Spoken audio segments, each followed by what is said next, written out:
सोचो, अगर कल से पेट्रोल 150,000 लीटर हो जाए, एकदम शॉक लग जाएगा, है ना? थोड़ा इमेजिन करो, आपका मंथली बजट का क्या होगा। हर चीज का खर्चा बढ़ जाएगा और सेविंग्स तो गायब हो जाएंगी।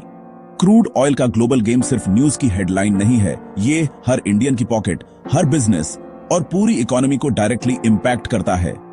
जब भी ऑयल का प्राइस ऊपर नीचे होता है, उसका असर आपके घर तक पहुंचता है।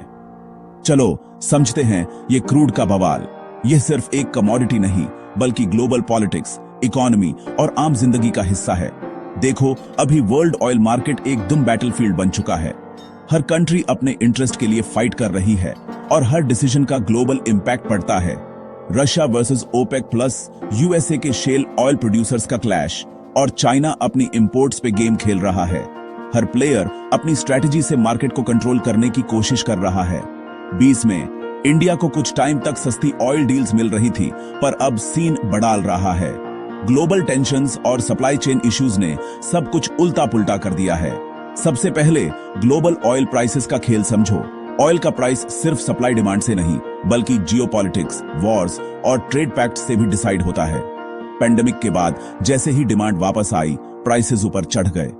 लोगों ने ट्रैवल करना शुरू किया, फैक्ट्रीज चालू हुई और ऑयल की डिमांड एकदम स्पाइक हो गई। रशिया यूक्रेन वॉर ने सप्लाई साइड स्क्वीज किया। इस वॉर की वजह से यूरोप को भी ऑयल की शॉर्टेज फेस करनी पड़ी और प्राइसेस और भी तेजी से बढ़ने लगे। ओपेक प्लस ने प्रोडक्शन कट करके प्राइसेस को आर्टिफिशियली हाई रख दिया है। मतलब सप्लाई कम करके डिमांड को ओवर पावर किया जा रहा है ताकि उनका प्रॉफिट बना रहे। अब इंडिया का इंपैक्ट देखते हैं। भारत जैसे डेवलपिंग कंट्री के लिए यह सबसे बड़ा चैलेंज है। हम देश का 85% क्रूड ऑयल इंपोर्ट करते हैं।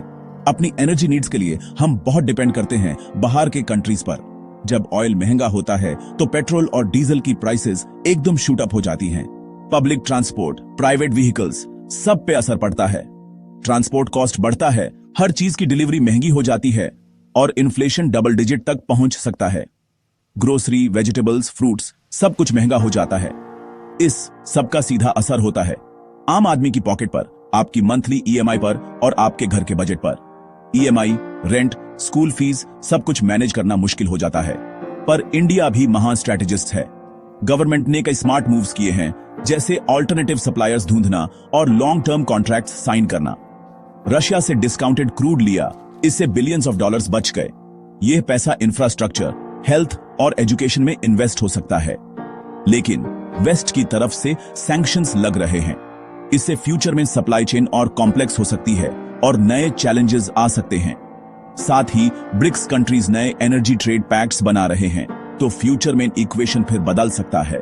इंडिया को अपनी एनर्जी सिक्योरिटी के लिए नए पार्टनर्स और इनोवेटिव सॉल्यूशंस ढूंढने पड़ेंगे।